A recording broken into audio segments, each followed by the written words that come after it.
Assalamualaikum warahmatullahi wabarakatuh. Saya Agustina Sanisa Fridawati dari kelas PAI 31 reguler. Di sini saya akan menjelaskan materi dari mata kuliah Administrasi Supervisi Pendidikan, dan di sini saya akan menjelaskan materi yang berjudul Konsep Administrasi Pendidikan. Konsep administrasi pendidikan. A. Pengertian dari administrasi.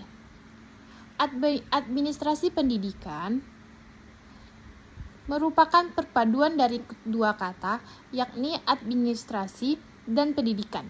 Pada hakikatnya, administrasi adalah penerapan ilmu administrasi dalam dunia pendidikan atau dalam pembinaan, pengembangan dan pengendalian usaha praktek-praktek pendidikan. Jadi administrasi pendidikan itu tidak hanya terdasar dari materi-materi yang ada di dalam pembelajaran pendidikan tersebut, tetapi juga melalui praktek-praktek di sekolah yang telah dilakukan oleh guru-guru di sekolah tersebut. Kemudian administrasi sekolah merupakan salah satu bagian dari administrasi pendidikan, yaitu administrasi pendidikan yang dilaksanakan di sekolah. Salah satu alat administrasi sekolah adalah tata usaha.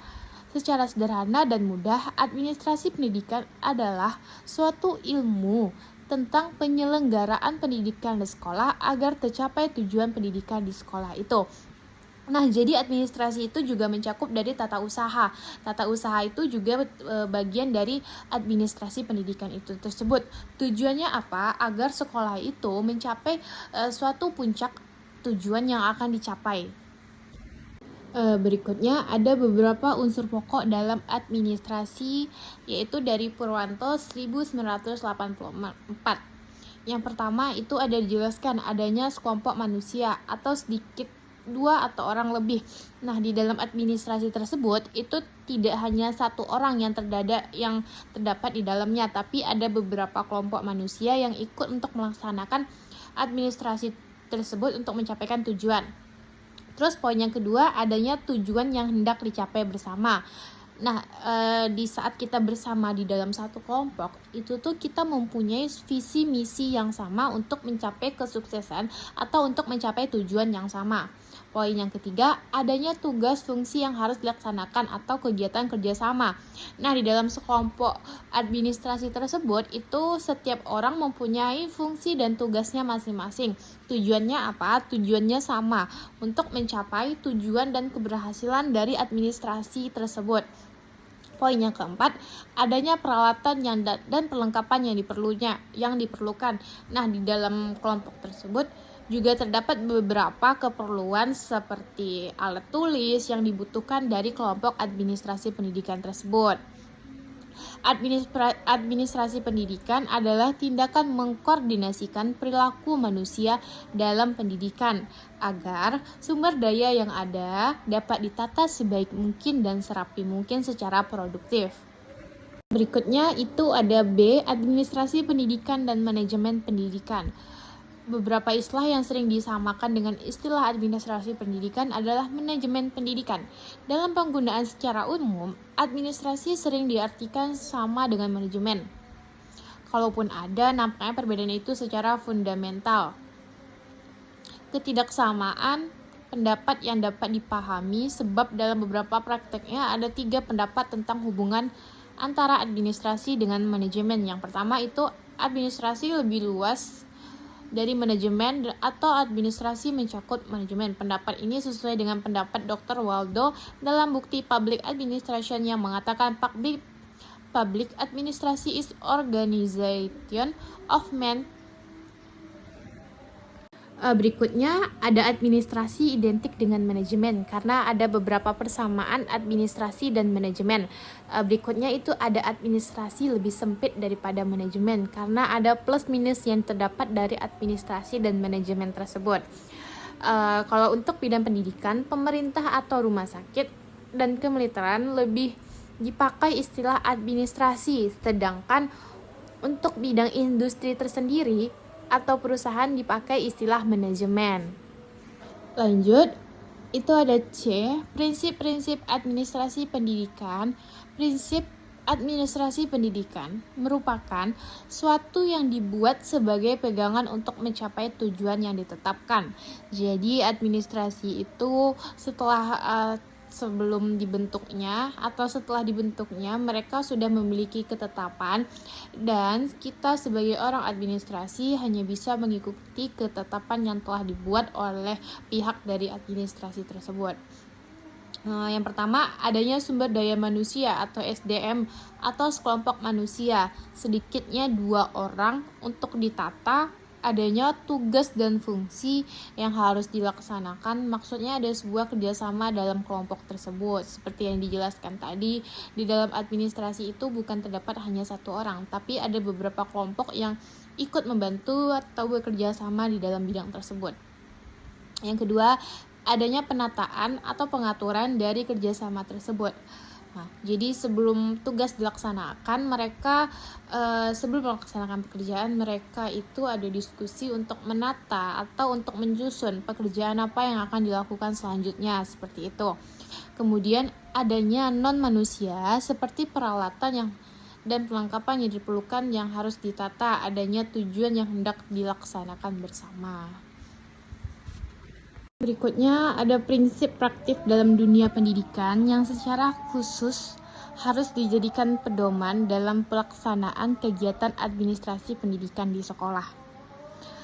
Baik pimpinan maupun segenap personal yang terlibat dalam proses kerjasama administrasi tersebut itu tuh ikut andil dalam kegiatan atau sekelompok dari tugas administrasi yang ada.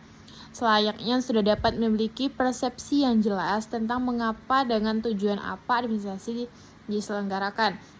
Jadi sebelum melaksanakan itu, kita sebagai orang administrasi itu tuh sudah harus memiliki tujuan yang jelas tentang apa sih yang akan dicapai atau tujuan apa yang akan dilaksanakan berikutnya. Berikutnya, adanya struktur organisasi yang relatif permanen dan dapat menggambarkan hubungan kerja antar individu. Jadi bukan cuman yang betul-betul main-main, tapi yang betul-betul niat untuk melaksanakan tujuan yang akan dicapai. Berikutnya adanya sistem pendelegasian yang efektif sesuai dengan kemampuan masing-masing pegawai. Beberapa dasar yang perlu diperhatikan agar administrator dapat mencapai tugas dalam tugasnya. Sukses untuk mencapai dalam tugasnya, yang itu pertama adalah prinsip dari efisien. Yang kedua ada prinsip dari pengelolaan, yang ketiga ada prinsip pengutamaan tugas pengelolaan, yang keempat itu ada prinsip kepemimpinan yang efektif dan kerjasama yang baik. Jadi untuk mencapai kesuksesan dari administrasi tersebut, itu beberapa faktor yang perlu kita punyai atau yang perlu kita kuasai dalam administrasi. Adapun prinsip-prinsip yang digunakan sejak kurikulum 1975 sebagai landasan operasional kegiatan administrasi di sekolah, yang itu adalah prinsip fleksibilitas, yang kedua ada prinsip efisien dan efektivitas, yang ketiga ada prinsip berorientasi pada tujuan, yang keempat ada prinsip kontinuitas, yang kelima ada prinsip pendidikan seumur hidup. Itu tadi beberapa prinsip yang harus kita punya atau yang kita kuasai untuk mencapai kesuksesan dari administrasi pendidikan tersebut. Berikutnya, D. Tujuan administrasi pendidikan. Tujuan administrasi pada umumnya agar semua kegiatan mendukung tercapainya tujuan pendidikan. Atau dengan kata lain, administrasi yang digunakan dalam dunia pendidikan diusahakan untuk mencapai tujuan pendidikan.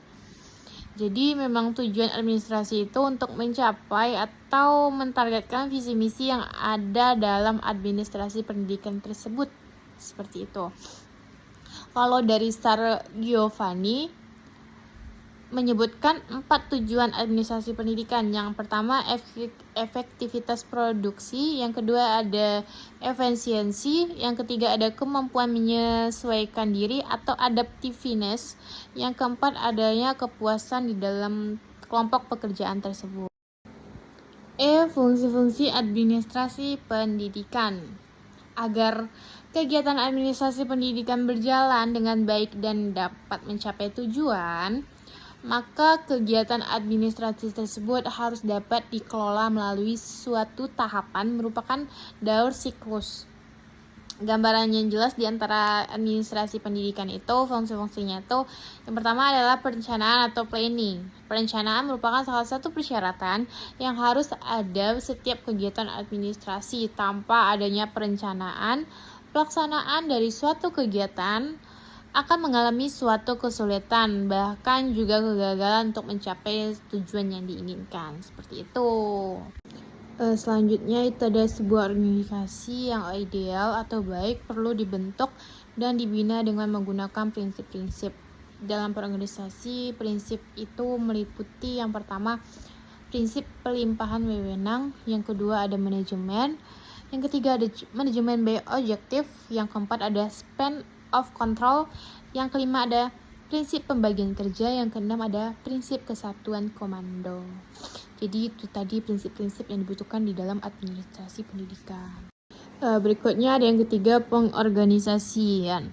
Adanya bermacam-macam tugas pekerjaan yang dilakukan oleh banyak orang memerlukan adanya koordinasi dari sebuah pimpinan. Jadi di dalam administrasi itu terdapat beberapa kelompok tenaga kerja dan itu mereka juga membutuhkan satu pimpinan untuk mengarahkan pekerjaan mereka.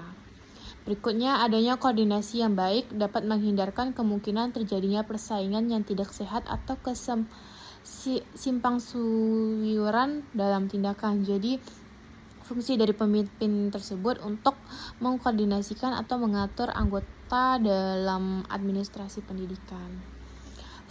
Berikut, dengan adanya koordinasi yang baik, semua bagian dan personal dapat bekerja sama menuju satu arah tujuan yang telah ditetapkan.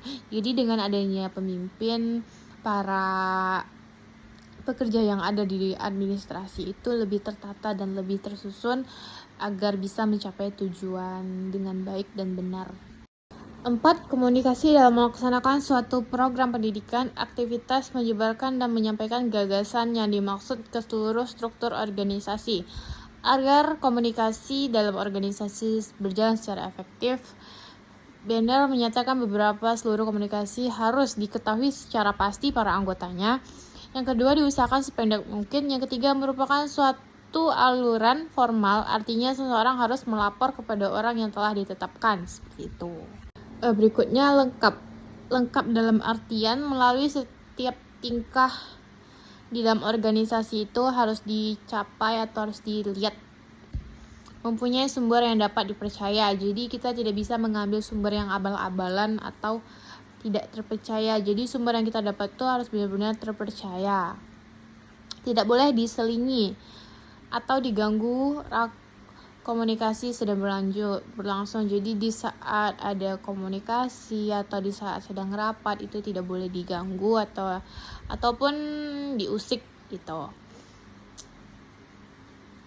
Yang kelima itu ada supervisi. Setiap pelaksanaan program pendidikan melakukan adanya pengawasan supervisi. Pengawasan bertanggung jawab tentang keefektifan program itu. Jadi setiap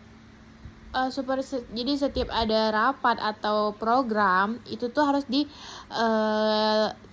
atau diperhatikan oleh supervisi supaya kerjanya makin bagus. Yang keenam ada kepegawaian. Pegawaian merupakan fungsi yang tidak kalah penting dari fungsi sebelumnya, agak berbeda dengan fungsi-fungsi administrasi yang telah dibicarakan. Dalam pegawaian yang menjadi titik penekanan ialah personal itu sendiri. Aktivitas yang dilakukan dalam pegawaian antara lain itu menentukan, memilih, menetapkan, dan membimbing personal. Berikutnya 7. Pembiayaan atau biaya. Pembiayaan merupakan salah satu faktor yang sangat penting dalam sebuah organisasi karena biaya ini sangat menentukan bagi kelancaran jalannya sebuah organisasi. Tanpa adanya biaya yang mencukupi, tidak mungkin terjamin kelancaran jalannya suatu organisasi. Adapun beberapa hal perlu perhatikan dalam fungsi pembiayaan. Yang pertama itu meliputi perencanaan tentang berapa biaya yang diperlukan. Yang kedua, dari mana dan bagaimana biaya itu dapat diperoleh atau diusahakan. Jadi setelah dapatnya biaya bukan langsung digunakan dengan seenaknya, enggak, tapi harus dirancang dulu tentang biaya yang diperlukan itu di berapa dan biaya yang diperoleh itu dapatnya dari mana dan diusahakan untuk bisa dapat gitu. Dan bagaimana penggunaannya. Jadi setelah pembiayaan atau uang yang kita peroleh itu tidak boleh sembarang digunakan. tapi harus tentu atau harus jelas fungsi dari uang yang kita dapat itu digunakan untuk apa. Siapa yang akan melaksanakan? Jadi setiap administrasi itu tentunya punya bendaharanya tersendiri. Jadi bendahara yang akan memegang dan melaksanakan untuk apa uang itu dan untuk apa tujuan yang akan dibelinya nanti dari uang tersebut. Dan berikutnya bagaimana pembukuan dan pertanggungjawabannya. Jadi setiap uang yang masuk dan keluar itu ada pembukuannya dengan jelas dan transaksi yang jelas. 8. Ada penilaian atau evaluasi. Sebagai fungsi administrasi pendidikan adalah aktivitas yang meneliti dan mengetahui sampai di mana pelaksanaan dilakukan dalam proses keseluruhan organisasi, mencapai hasil sesuai dalam keseluruhan organisasi. Secara lebih rinci, yang dimaksud dari evaluasi adalah memperoleh dasar bagi pertimbangan apakah akhir periode kerja tersebut berhasil, menjamin cara bekerja yang efisien dan efektif. Yang ketiga itu memperoleh fakta-fakta yang tentang kesukaran, menghindari situasi yang dapat merusak. F. Lingkup administrasi. Pendidikan, bidang-bidang yang mencakup dalam administrasi pendidikan adalah sangat banyak dan luas. Jadi dapat ditegaskan bahwa ruang lingkup pembahasan administrasi pendidikan difokuskan pada kegiatan administrasi yang dilakukan oleh pemerintahan sebagai pelayanan kebutuhan sekolah di satu pihak dan sekolah sebagai pelaksanaan kegiatan pembelajaran yang fokus untuk pelayanan belajar di pihak lainnya untuk mensejahterakan dari pendidikan tersebut.